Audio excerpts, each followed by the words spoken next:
You are now watching CLTV.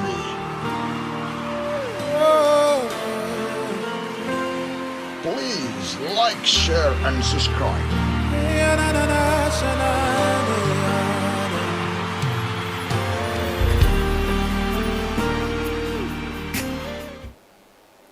Mesdames, Mesdemoiselles et Messieurs, bonjour. Bienvenue sur votre chaîne préférée, CLTV, la chaîne de référence et la chaîne de l'intégration.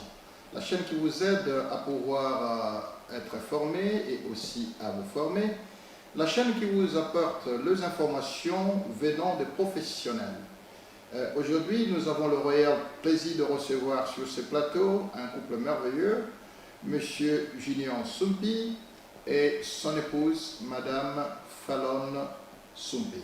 Nous allons aujourd'hui, cette émission d'aujourd'hui va s'articuler sur un thème très important, le sickle cell disease, donc la drépanocytose en français. Alors, Monsieur Junior, bonjour. Bonjour, Pasteur Clay. Je voudrais que vous puissiez vous présenter auprès de nos téléspectateurs. Je m'appelle Junior Sumpi, je suis spécialiste biomedical scientist. Je travaille pour NHS for over 10 years, je travaille pour le private sector as well.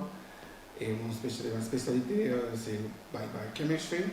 Et en ce moment, je suis là pour essayer d'expliquer quelques aspects de cette condition que le pasteur vient d'expliquer, qui s'appelle sickle cell disease ou la drépanocytose en français. Je m'excuse auprès de mes téléspectateurs parce que nous allons essayer de naviguer entre le français et l'anglais parce qu'il y a certains mots-clés que je pourrais utiliser qui seront je pourrais facilement expliquer en anglais, mais je ferai de mon mieux pour expliquer aussi en français.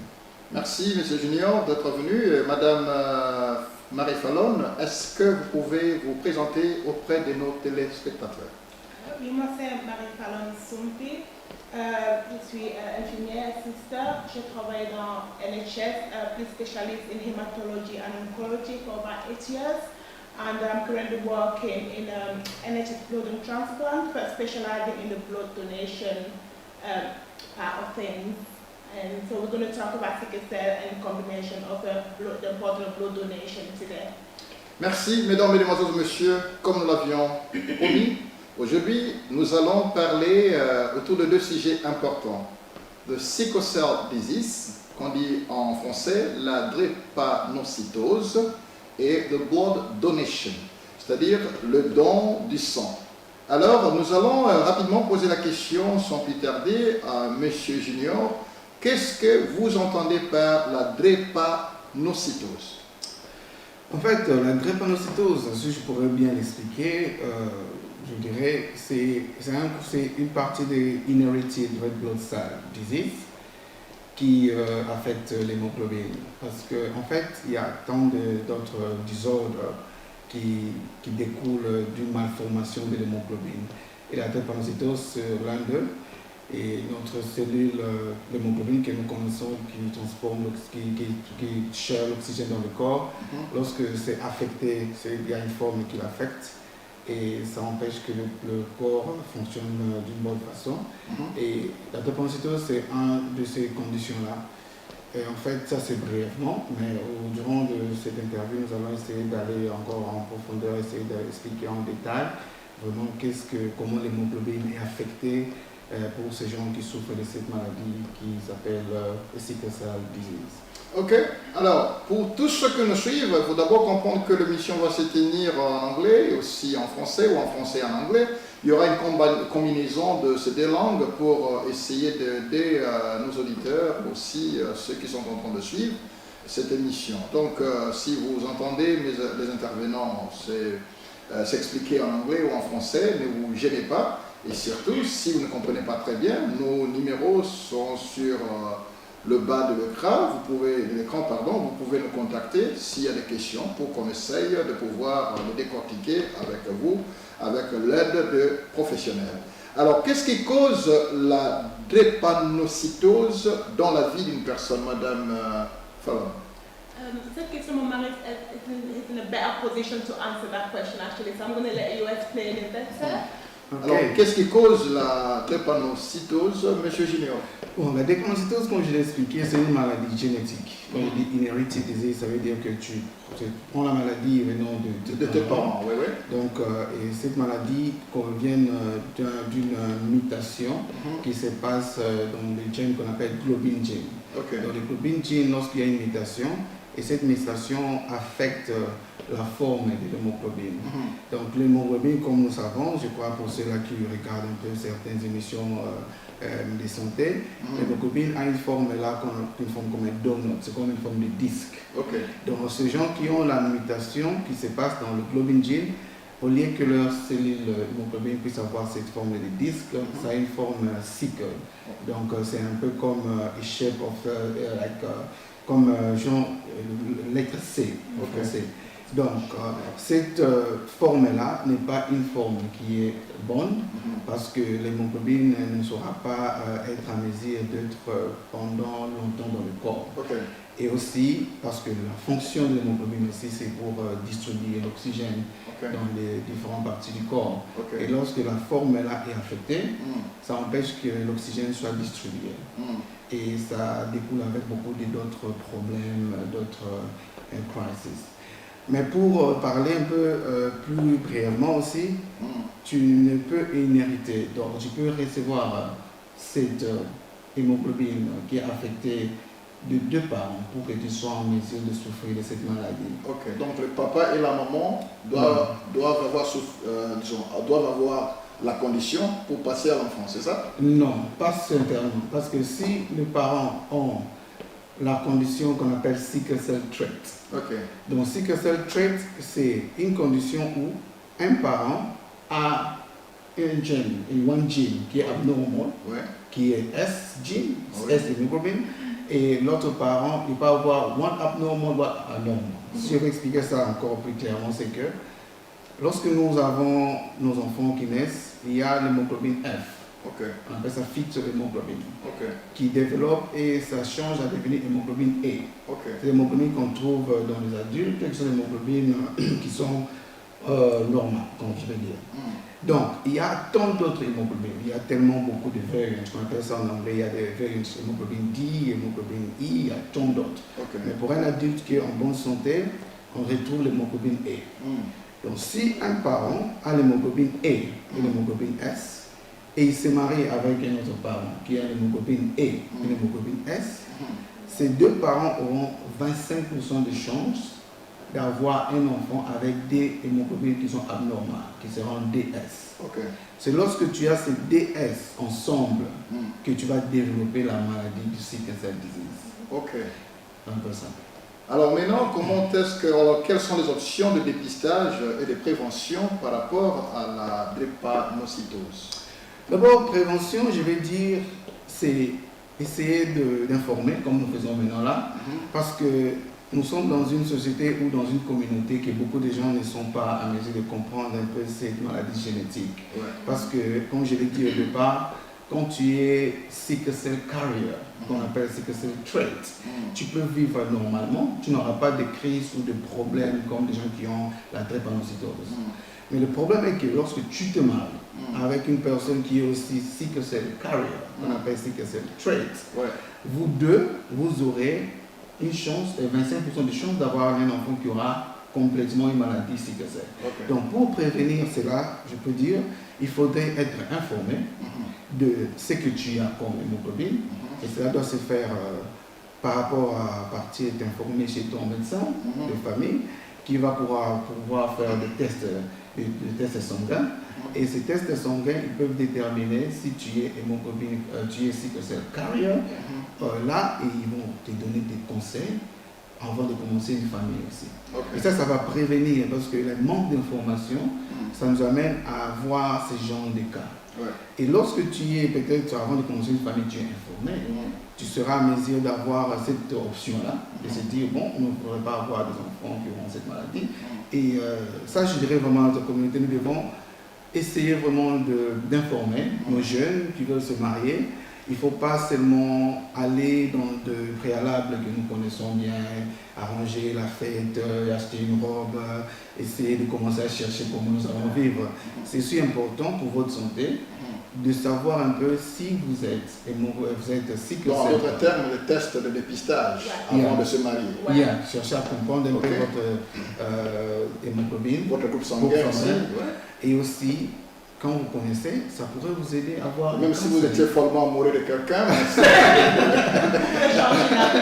Ouais, bon, tu sais, cette maladie n'est plus une maladie que je pourrais dire que les gens peuvent peut-être être trop paniqués. On arrive à vivre avec maintenant.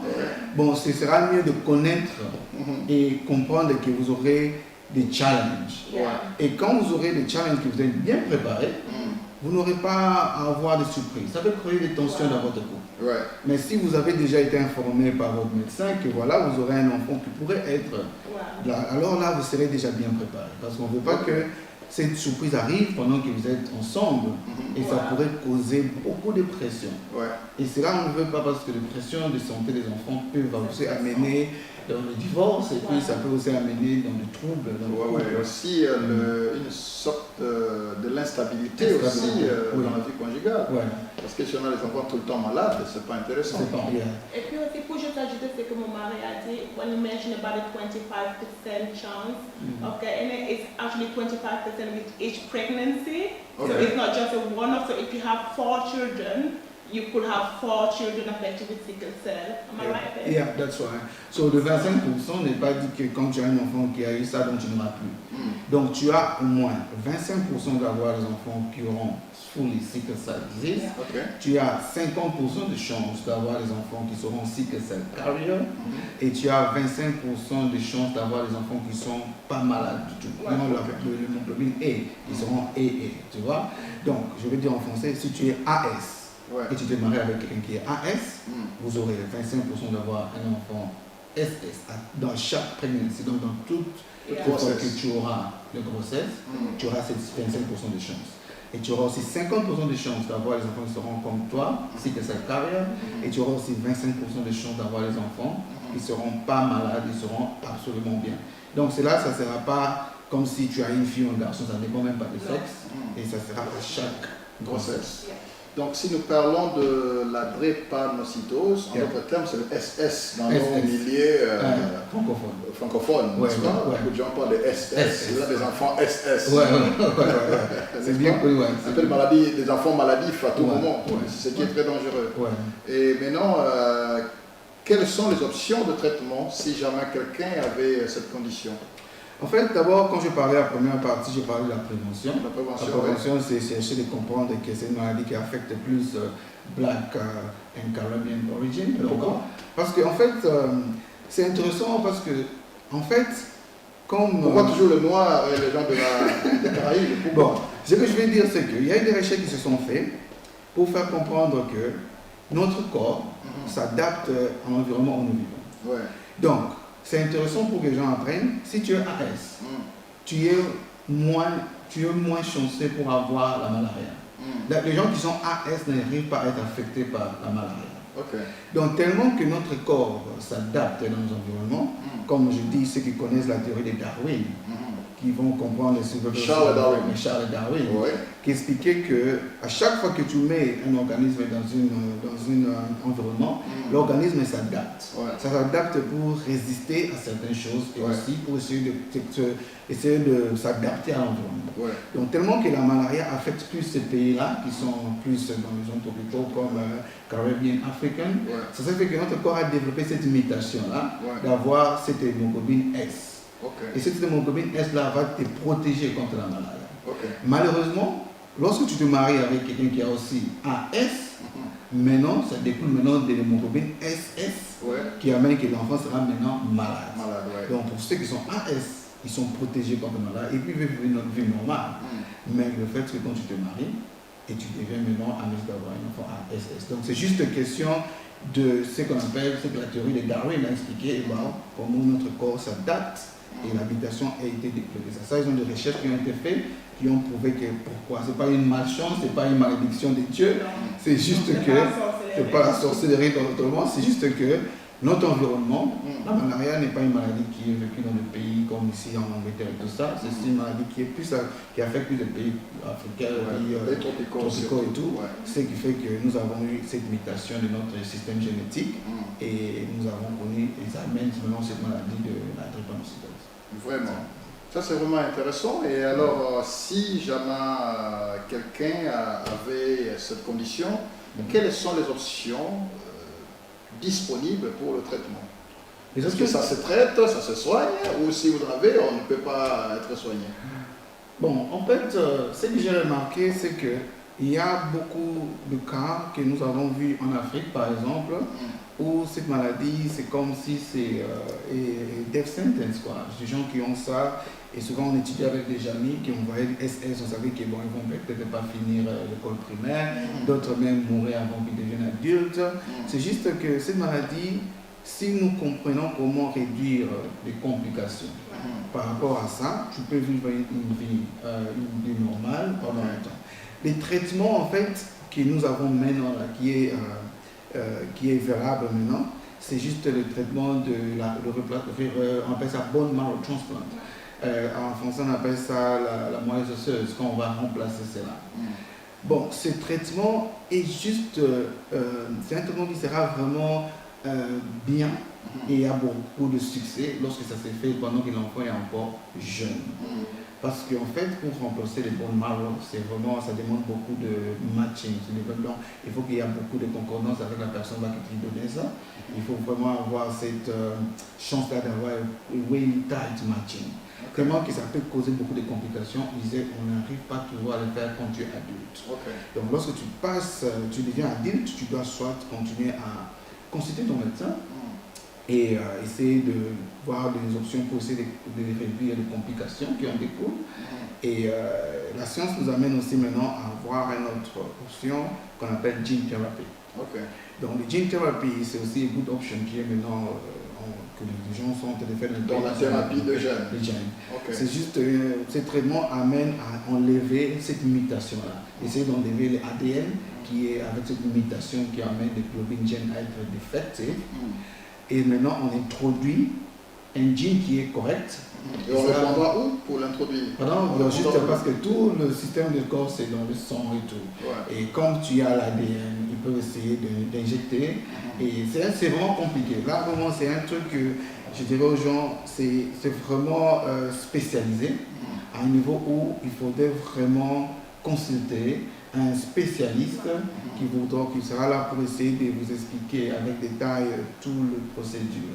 Mais c'est juste l'option qui est aussi available. Gene therapy, c'est aussi bien parce que d'une part, ça a été prouvé que ça marche, mais pour le moment, je dirais que c'est vraiment tout early. C'est quelque chose qui est vraiment en train d'être développé.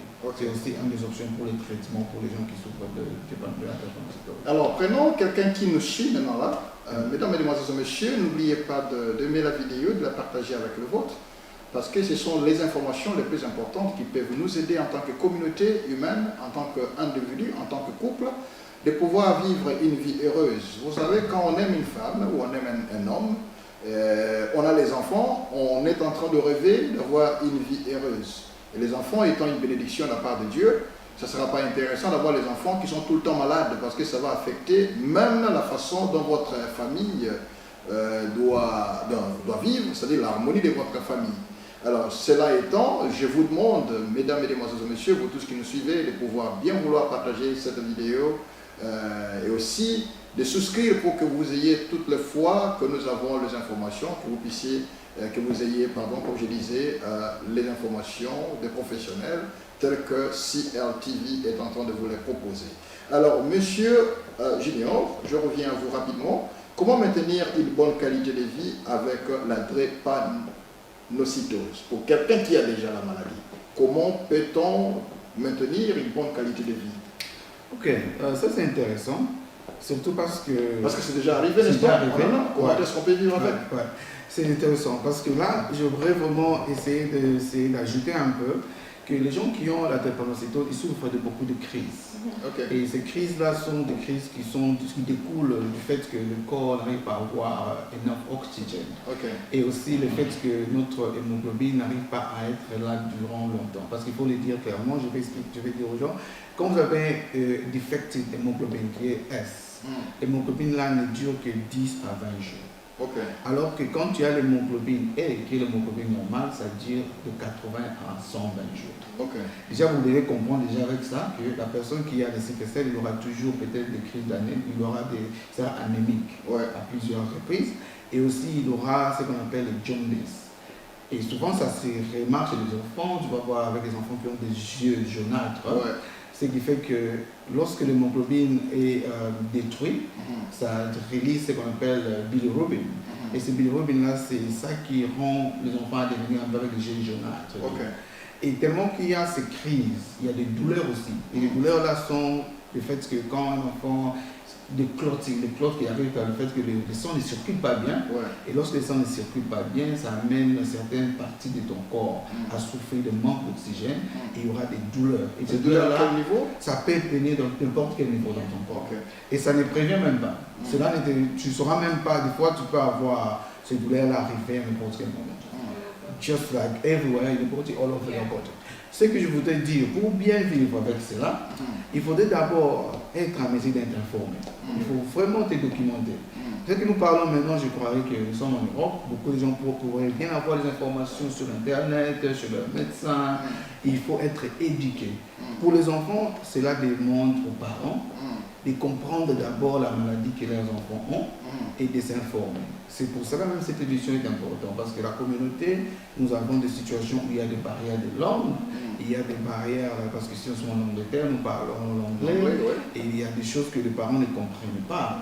Donc il faudrait aussi essayer d'approcher des professionnels de santé, c'est là qu'ils pourraient vous expliquer avec une langue que tu comprends bien, pour que vous puissiez être informé sur les conditions que votre enfant a. Ça c'est pour les enfants. Pour les adultes aussi, vous pouvez lire des sites comme NHS Website, ça peut vous donner beaucoup d'informations que vous voulez pour la drépanocytose. D'abord, c'est l'information.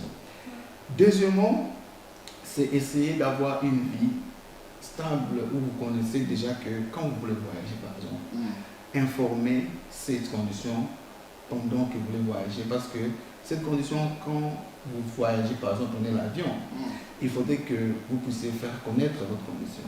Parce que le fait que tu as cette hémoglobine-là qui peut facilement avoir des problèmes pour carrer l'oxygène, quand tu es à l'altitude ou quand tu prends l'avion ou quand tu es dans des conditions où ça peut amener des crises. Ça peut increase the chance for you to have crisis. Donc personnellement, il faut savoir informer si tu veux voyager. Et aussi, il faudrait aussi connaître que ce n'est pas une maladie qu'il peut avoir la honte de parler. Il faut en discuter avec les professionnels de santé. Il faut vraiment en discuter. Ne soyez pas en train de vivre avec ça comme si vous devez cacher. Au lieu de cacher, informez les gens. Informe les gens quand tu voyages. Tu sais, tu as un ami, quelqu'un qui est avec toi. Tu lui parles clairement que j'ai cette condition. Et si au moins j'ai cette crise, de l'aider. Et cette personne sera amenée d'être préparée. On a connu un cas que ma femme m'a fait savoir il n'y a pas longtemps sur un jeune homme qui était mort durant ce temps de Covid, qui avait juste cette condition, il avait self-isolate pendant longtemps. Il s'était présenté, je crois, à l'hôpital, et ils n'ont pas pu comprendre qu'il avait la drépanocytose, alors qu'il était en train de souffrir de manque d'oxygène. Ils l'ont juste dit de rentrer à la maison. Just to clarify, I think they were aware that he had sickle cell, but he ended up on the ward that wasn't specialized to provide the care that he required. Just to go back, that's why it's so important to make sure that you receive specialized care, because sickle cell anemia is a specialized disease and a specialist out there. So you need to be known by hematologists. When I think about background, my hematology background, the sickle cell nurse specialist, so you need to have a nurse specialist that'll be in the best place to provide you the advice that you need. So when you come into hospital, your sickle cell nurse specialist needs to be aware that you are admitted, because she'll know your history, she'll know all your treatment plan, because she'll be in touch with your hematologist, so they can provide you the best care. Because, for example, you could end up in a hospital, maybe for lack of bed, you end up to a cardiology ward. Right. They will be specialized in a heart problem, Yeah. but with your sickle cell disease, that's not the best place for you. Right. But if your hematologist and your nurse specialists are aware, they can work together with the cardiology nurses to make sure that they provide the best care for you. So just to add to what my husband said, I know that we're in Europe, we have access, we're quite blessed in the UK, we have free access to healthcare, Yeah. but it's important to know not everywhere you end up have the specialist care that you need.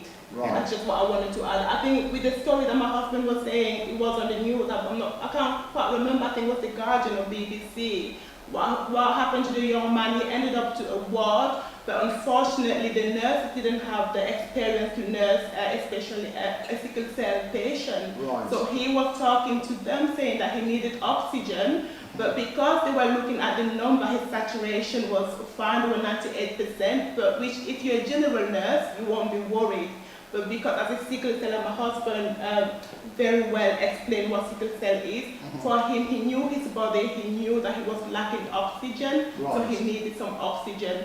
So that's what's really important. So the bottom line is to be able to share your experience or your medical conditions Making known. with the medical professional, so Yes. they can be aware of your situation Yes.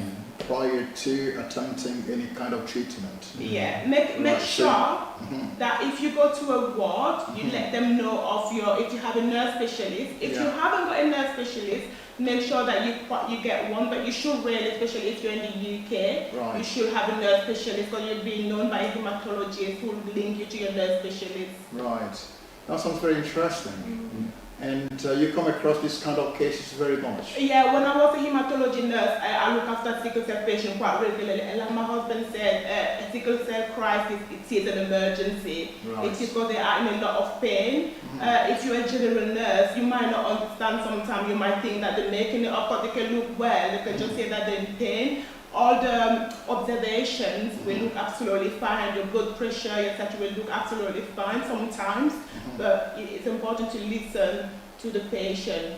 Right. That's when your specialist, like I said, when I was a hematologist, we had sickle cell patients quite frequently, but they were quite blessed to be on a hematology ward because we had a specialist experience there to care for them. Right, that sounds very interesting. I think we're going to ask the guy to give us one music, and then in the meantime, we're going to be right back.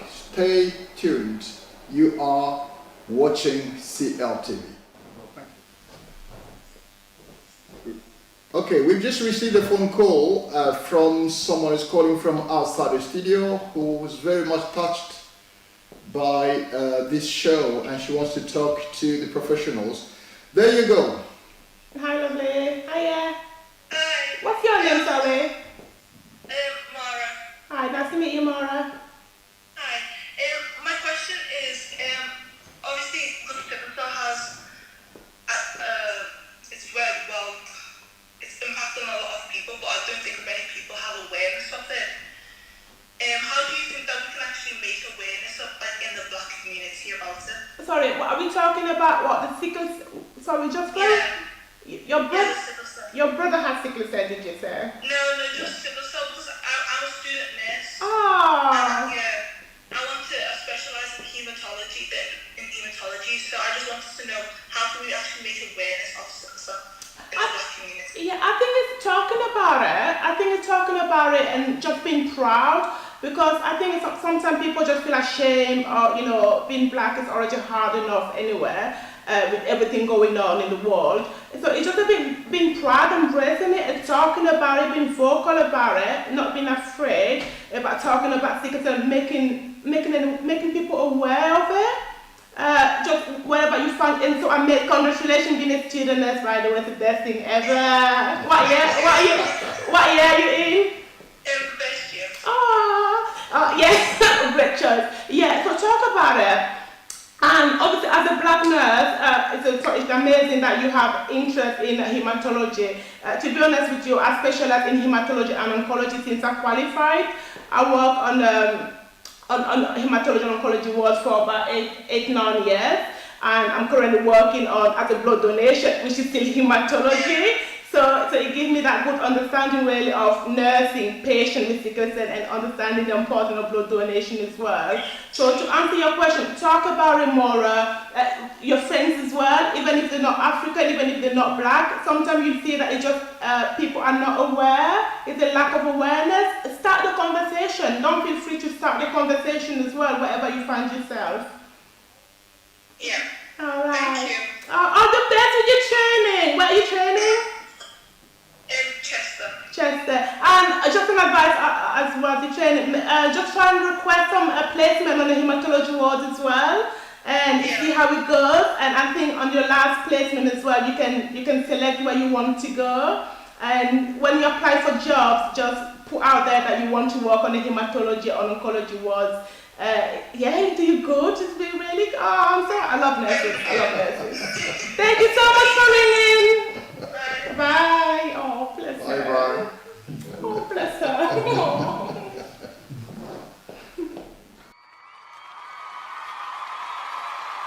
You are now watching CLTV.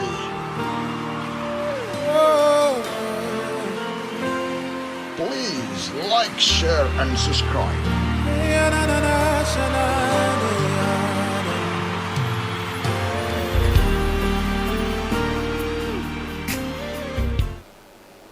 Ladies and gentlemen, welcome to CLTV. We are right back. We have been discussing sickle cell disease with Junior and Marie Fallon, and now we are just going to move to the next topic, which is blood donation. And you know, it's very, very interesting to know that blood donation is very important if we want to keep people living longer, and especially we need to know that we are in a life where we need to share some responsibilities, and sometimes we don't just need to be receiving, but we will also need to be giving as well. This is part of the life we are living. So today we are again back with Junior and Fallon. So we're going to discuss the second topic, which is blood donation. What is the percentage of BME blood donation in the UK, Madam Fallon? Okay. Currently, the statistics shows that less than 5% of the BIM community, which is Black, Asian, minority, ethnic, are currently registered as blood donors.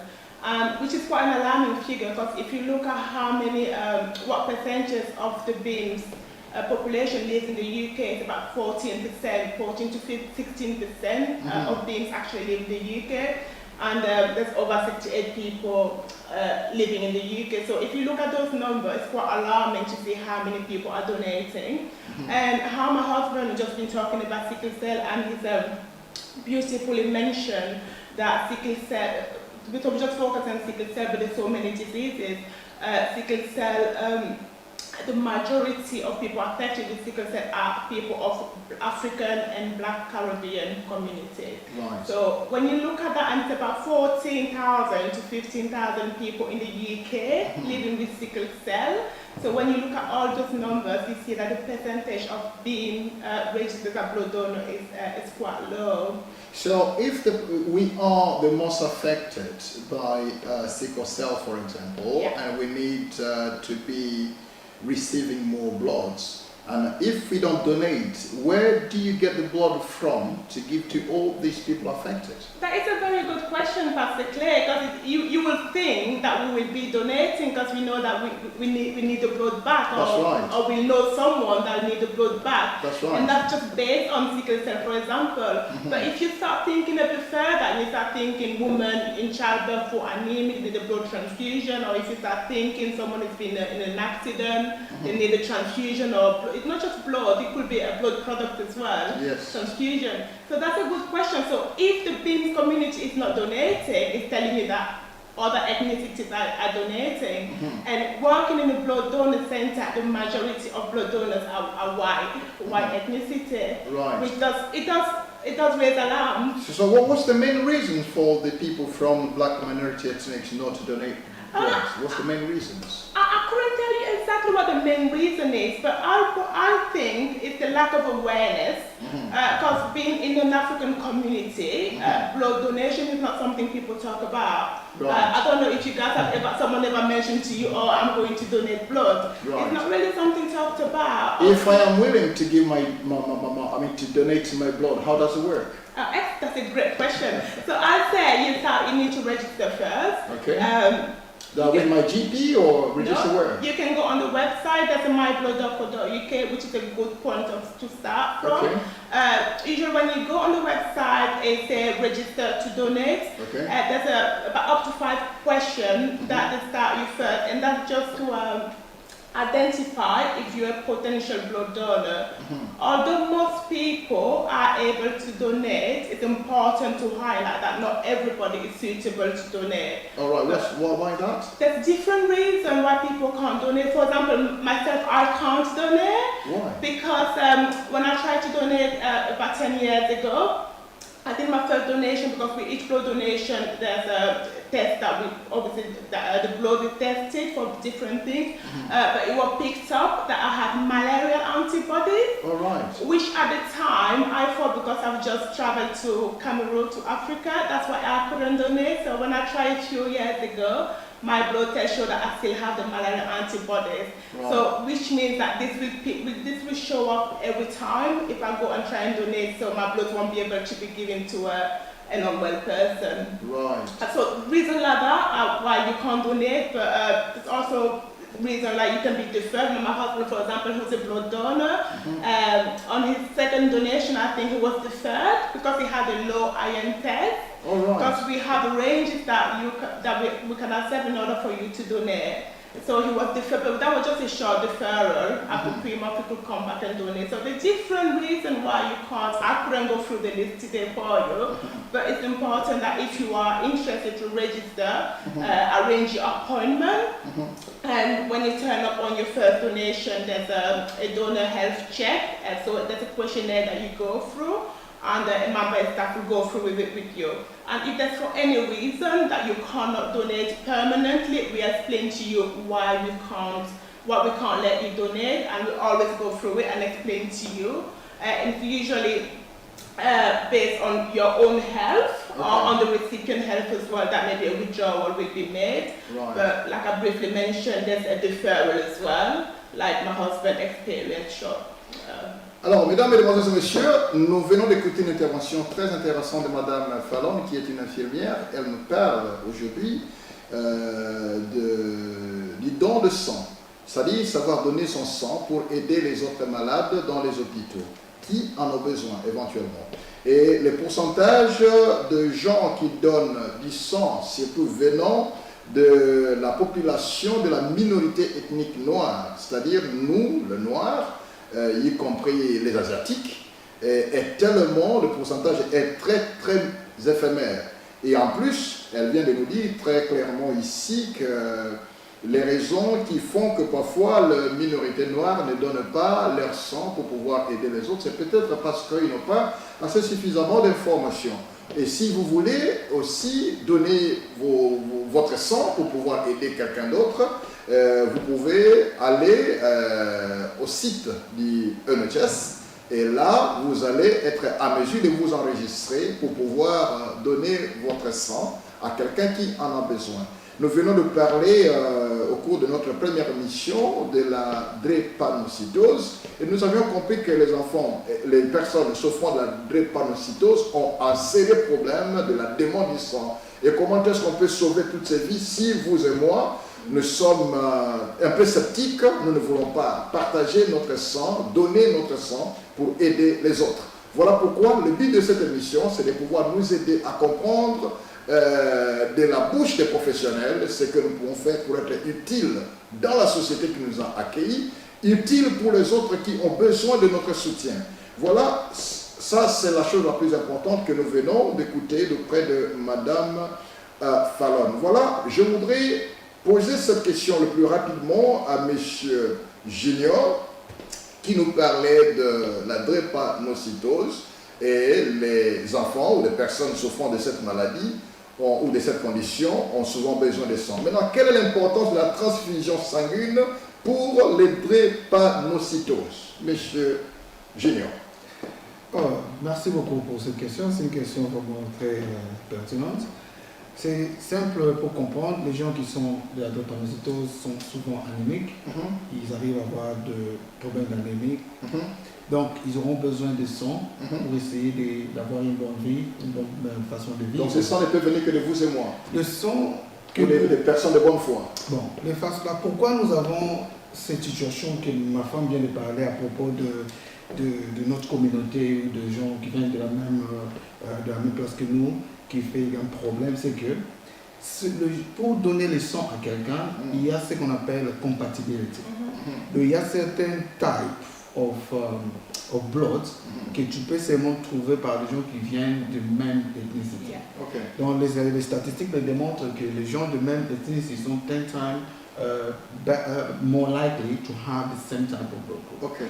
So, les gens qui souffrent de la drépanocytose, ils auront besoin de sang, mais comme le sang sera tellement transmis périodiquement, ils auront besoin de sang qui seront vraiment compatibles.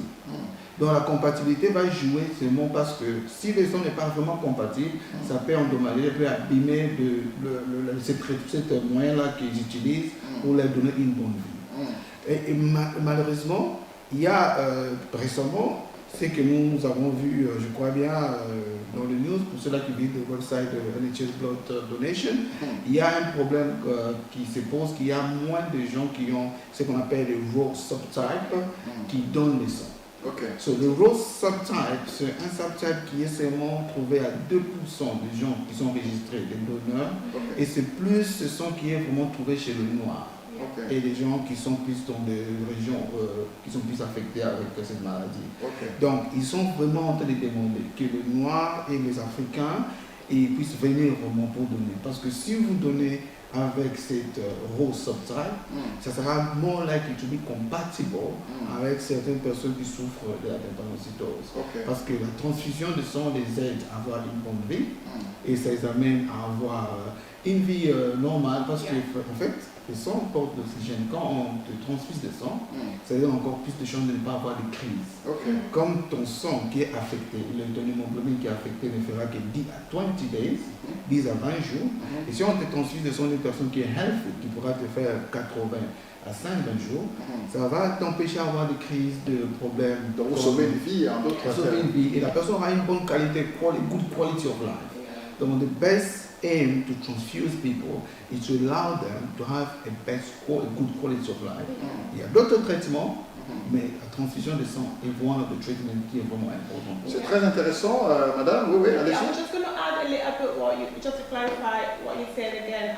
I think, I don't know if you just clarify it. So people from the same ethnic group are more likely to have the same blood type. I don't know if that is clear.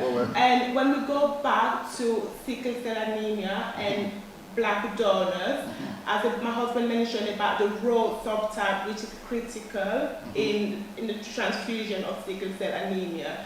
As black African and black Caribbean, we are 10 times more likely to have the raw subtype.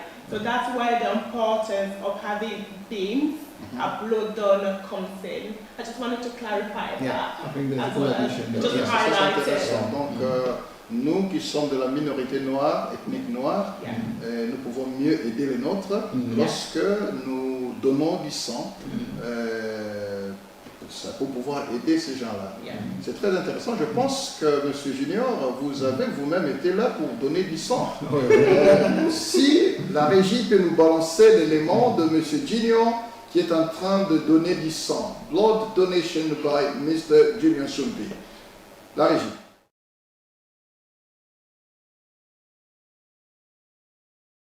Et ça vous a pris combien de minutes pour faire ça?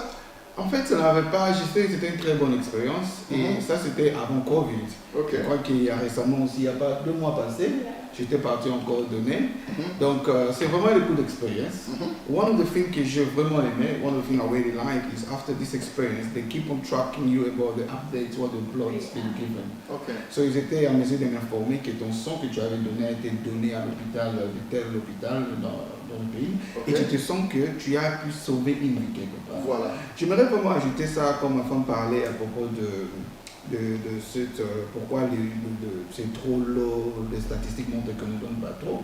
Moi, je vais dire aujourd'hui, je vais ajouter sur le fait que nous sommes tous des chrétiens et nous comprenons que la majorité des Africains qui nous sommes en Angleterre, nous avons son type of belief. Nous partons dans les églises, nous avons des beliefs qui nous amènent à se rassembler. Et j'aimerais dire vraiment que nous puissions avoir cette mentalité, d'ajouter à ce que nous apprenons spirituellement et ce que nous apprenons sur la parole de Dieu, des enseignements sur ce genre de choses. Parce que ce que ça va amener, ça va faire que nos jeunes gens qui sont à l'église, ils seront comprendre qu'en fait, nous pouvons aussi aider les gens d'une autre façon. Ouais. Aider quelqu'un, ce n'est pas seulement donner de l'argent, Non. ce n'est pas seulement venir prier pour lui, ou aider aussi sauver une vie. Ouais. Donc si nous arrivons à amener ce genre d'informations dans nos petites communautés, dans nos petits groupes, on pourrait faire un samedi, comme nous faisons des conventions, des séminaires, et essayer d'arranger des jours où on fait que, bon, on va parler sur le blood donation, et ça pourra amener nos jeunes gens à se dire, oh, donc je ne savais même pas que je pourrais sauver une vie. Donc, c'est aussi bien d'amener nos communautés à avoir cette volonté, cette mentalité c'est vraiment important. d'informer. Et aussi, en plus, il faut aussi noter que, sans vous arracher la parole,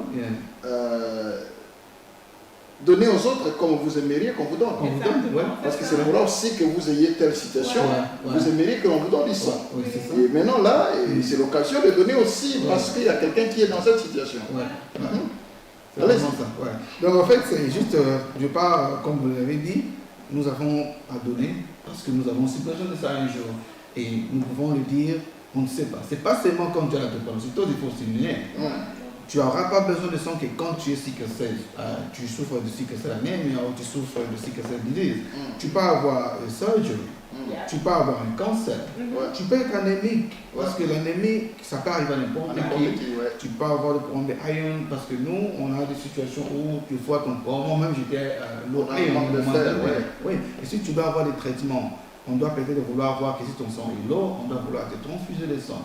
Et si tu n'as pas de compatibilité out there, tu pourrais peut-être avoir un problème.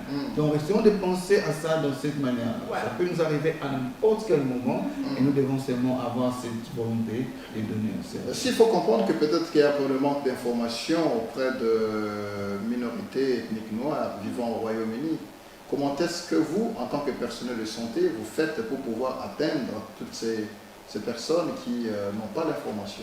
I'm following this out and talking about it all the time. Like whenever I find myself, I talk about it. My husband, that picture, for example, he posted on his social media. Just like we said, the lack of awareness. It's not always because people do not want to help. It's just because they're not aware of it. And like my husband mentioned as well, if we talk about it in our communities, it makes people think and it makes them curious, and they start looking to find information. Like we talk about it. I talk about it as a healthcare professional. My husband talk about it as a blood donor. So yeah, it's just about talking about it. So it's like educating the community. That's it, yeah. And sharing the information. Yeah, and it's so amazing. Like my husband said as well. When you're doing such an amazing thing, and by giving 1 pound of blood, you can save up to 3 lives. Because it's not just the red cell, from your donation, they can take platelets from it, they can take plasma for it, so you can save up to 3 people just by that 1 donation. That sounds very interesting. So, with your experience as a nurse, can you tell us more about the benefit of donating blood, and what should people be encouraged to give blood? Okay. So the benefit to donating blood, like I already mentioned, obviously is that feeling good to start with as a good human, because you are helping others, you're giving up your time, and you don't get paid for it, you're literally doing it to help someone else, saving lives. And not only that, the good thing about blood donation as well, although you're saving lives, there's some research that have shown that by being a blood donor, there's certain cancer actually that you can't have because of getting rid of the iron from your body. So also as well, when you come and donate, because like I mentioned, we go through a health screening. We can pick up some illness from it, or we can put you in the right direction. Maybe by deferring you, we can advise you to go maybe to your GP for further investigation, which could lead to other diagnoses, which you wouldn't have picked up if you didn't decide to come and try and donate blood. So in the other word means by donating your blood, just going through the process, it can also help yourself That's correct, yeah. to identify certain conditions that you might have Yeah. that you didn't really know before. That's right, yeah. Okay, that sounds very interesting. Now, yeah, Mr. Je voulais juste ajouter quelque chose que ma femme n'a pas dit, peut-être, parce que moi en tant que blood donor, c'était ma première fois de connaître mon blood group. Ok. C'est intéressant parce que des fois nous sommes là, on te demande tu de quel blood group. Tu connais pas ton groupe sanguin. Tu ne connais pas ton groupe sanguin. Ouais. Et puis tu peux avoir l'accident de voiture si tu as cette connaissance-là. Parce que souvent quand tu pars, je vais donner l'exemple, on te donne un bracelet ou quelque chose que tu mets dans ton car keys. Et ils écrivent même que tu es A positive, ou AB, ou O negative. On te dit le groupe sanguin que tu as. C'est vrai, facilite même la tâche. Tu peux avoir pas d'accident. Et ils savent déjà que cette personne est en de telle condition. Voilà, directement, il y aura parce que quand tu as des temps d'accident comme ça, tout traitement doit être vite fait. Et cela aussi c'est bien parce que tu sauras ton groupe sanguin. Et aussi d'autres maladies, comme ma femme vient de le dire, il y a certaines maladies que moi je ne savais même pas que j'étais low iron. Je ne savais pas, j'étais bien, j'étais normal, je suis parti donner des soins, je me dis, oh, ton iron level is low. Okay. Donc ça veut peut-être iron level peut diminuer par rapport à ton diet. Sometimes you don't eat properly certain foods. Mais j'ai compris, oh, j'ai dit ma femme, donc là, il faut vraiment bien préparer pour moi. Pour avoir un peu ces iron. Donc c'est intéressant. D'abord pour toi-même et aussi pour les autres. Mais aussi la fierté, parce que tu es en train de dé les vigilants. N'est-ce pas? Et maintenant, can I ask you a question, Madame Fallon? How did COVID affect blood donation? Because the pandemic has been ravaging the world, and many people were isolated, and with the lockdown on top of that. How did all this affect blood donation? Just like everything, obviously the pandemic has affected everybody. To us, it affected our appointment grade, which means we have to reduce the grade so that we could respect the government guidelines with social distancing and how many people we can let in the department. So we had to reduce our grade. But one good thing as well, during the pandemic, we took part of a trial. We started taking convalescing plasma because there was a study going on to see how convalescing plasma could help treat people that was affected with COVID. So that was quite interesting, and it was good during the pandemic. That's how we affected us. We reduced the grade, the appointment time, but we were just so amazing because people kept coming and people were still willing to come and help. That's how COVID affected us, yeah. But we were quite fortunate because obviously during the pandemic, the hospital demand wasn't as high because a lot of, as we all aware, there was a lot of cancellation, like surgeries and stuff like that. Yeah. So we were quite fortunate in that way that COVID didn't critically, if I can say it that way, critically affect patients in hospital. That sounds very interesting. We're just going to watch a video related to blood donation, or to sickle cell and blood donation, something like that. And we'll be right back. In the meantime, when we're watching the video, and we're going to have your comment on the video, if you can tell us. Is she coming?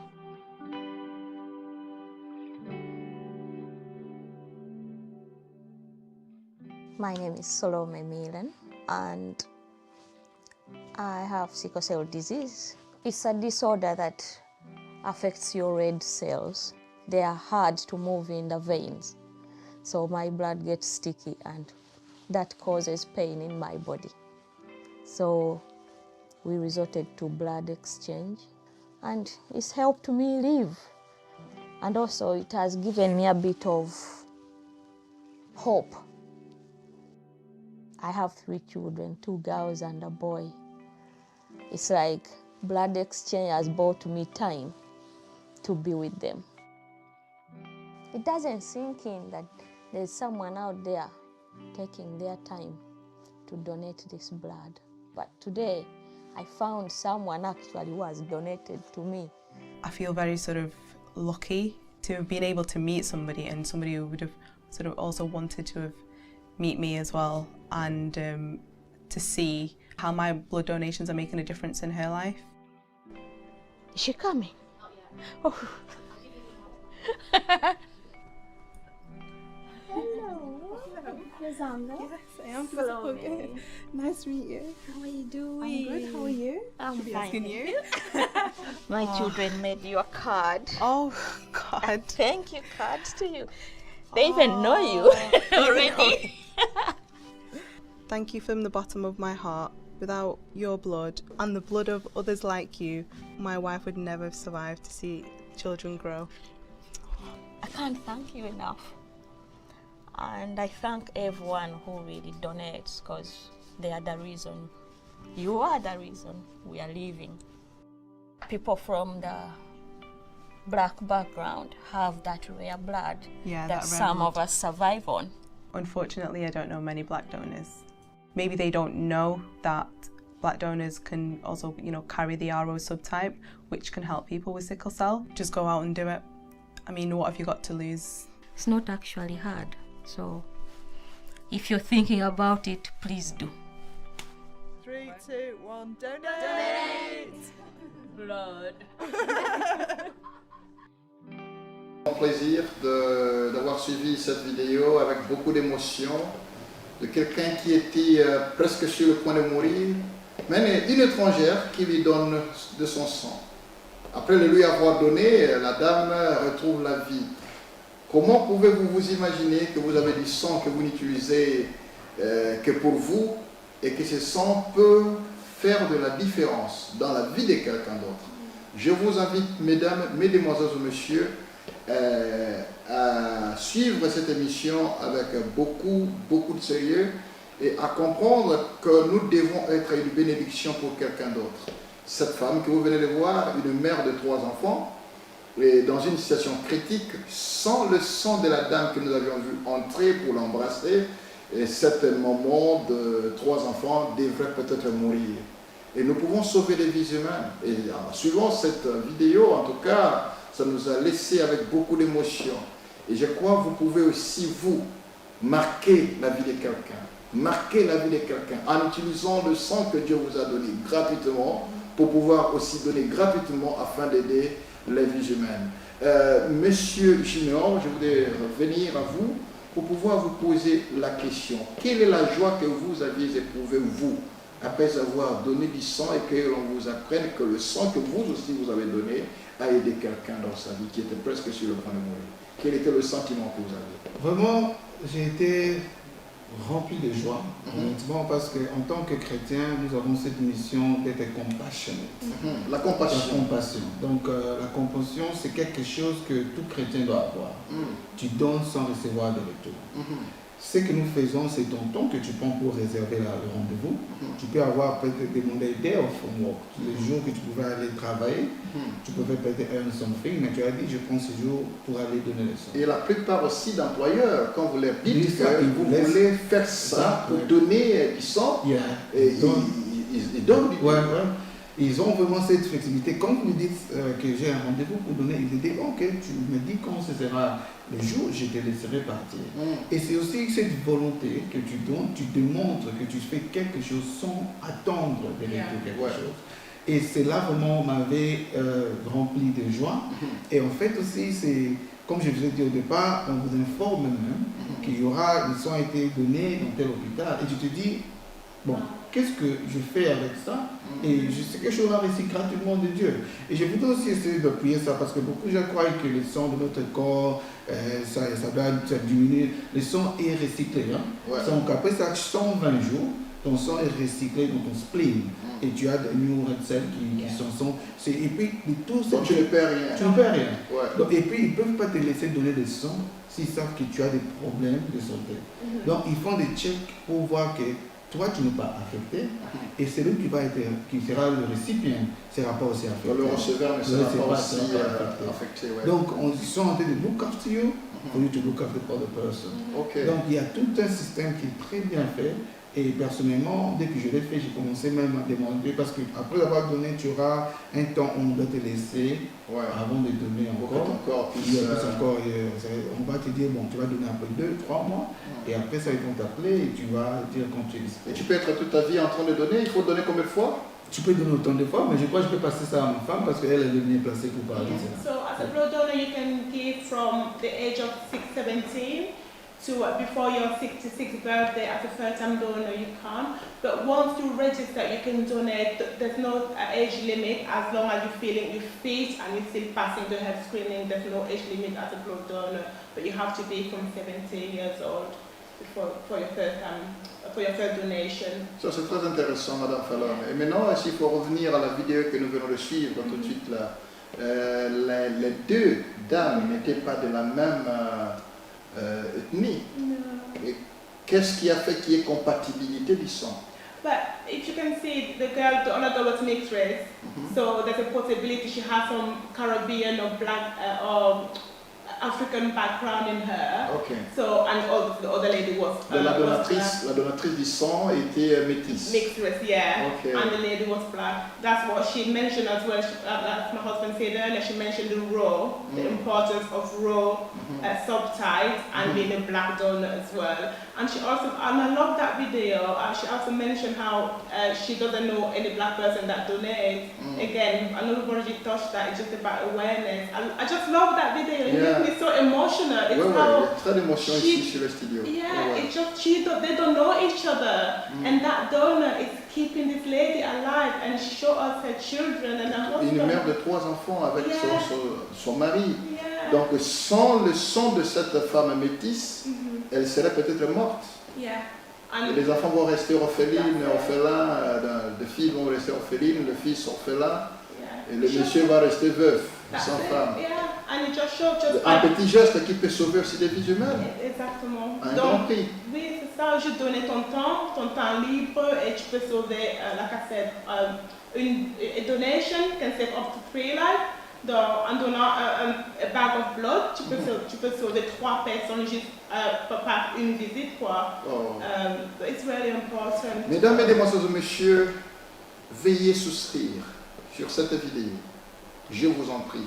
Veuillez la partager. Et aussi, je vous demande, si vous pensez que cette émission vous a touché, n'hésitez pas. Contactez même votre GP pour vous orienter sur ce qu'il faut faire pour pouvoir commencer à donner de votre sang pour permettre aux autres d'en bénéficier. Moi, je vais le faire. Je vais le faire parce que je comprends l'importance. Moi qui vous parle ici, j'ai mon neveu qui était décédé, il avait SS. Il était décédé tout simplement parce qu'il n'y a pas eu quelqu'un qui pouvait lui donner du sang. Et aussi, il y a eu l'ignorance. L'ignorance dans nos pays africains. Mais ici, on n'a plus le droit à l'ignorance parce qu'il y a l'information.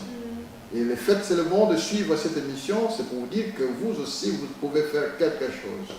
Quelque chose de très important pour pouvoir aider la vie de quelqu'un qui est en train de pleurer, qui nuit et jour est en train de prier le Seigneur.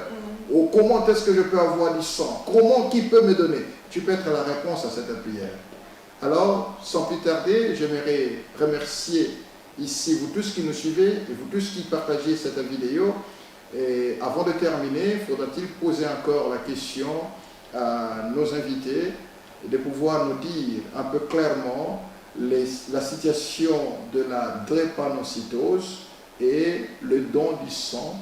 Quel est le mariage qu'il faut pour les deux et surtout pour ceux qui nous suivent? Donc je vais parler, je ne sais pas si ma femme a ajouté sur l'expertise. C'est clair, avec tout ce que nous avons parlé et avec cette vidéo, déjà ça montre comment donner le sang et la personne qui souffre de la drépanocytose, comment ces deux choses se marient. Et ce que je voudrais ajouter comme message pour conclure, c'est nous comprenons tous que nous devons être responsables de ce qui affecte nos communautés. Aujourd'hui, nous avons des maladies qui n'affectent que l'Afrique, comme cette maladie qui affecte plus de Noirs. Et si nous ne sommes pas responsables nous-mêmes, nous allons toujours perdre ces gens que nous aimons. Cette maladie que nous parlons, la drépanocytose, il y a tant d'enfants en Afrique qui en meurent. Il y a des statistiques qui ont prouvé qu'il n'y a que 10% des enfants qui survivent de cette maladie et qui arrivent à atteindre l'âge adulte. C'est pour donner aussi à comprendre qu'il n'y a pas de soins qui peuvent aider ces enfants à vivre une bonne vie. J'ai été surpris, j'étais dans une conférence avec des médecins au Congo qui m'ont appris que il y a dans un coin là-bas qu'on fait boire aux enfants les sangs de chiens et des animaux pour essayer de les mettre à vivre avec cette maladie. C'est là juste par manque de connaissances. Et comme la Bible dit, mon peuple meurt par manque de connaissances. Donc, il y a cette manque de connaissances dans nos communautés qui amène que nous avons ces cas qui affectent plus de gens que nous connaissons, mais qui ne sont pas là pour aider ces gens-là. Donc, essayons d'être responsables, essayons de prendre nos situations en main.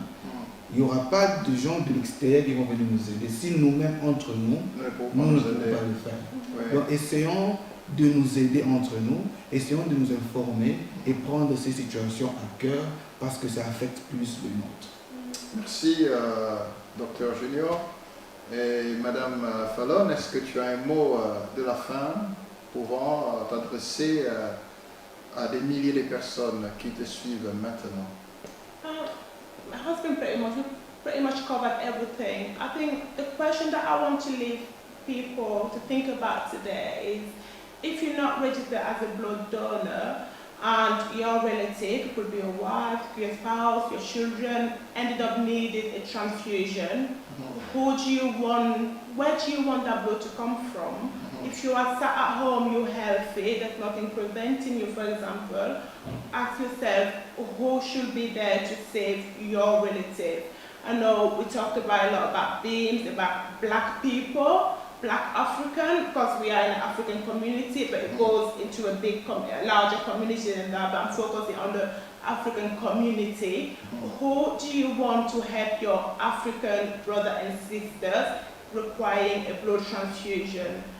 Who do you want to help them?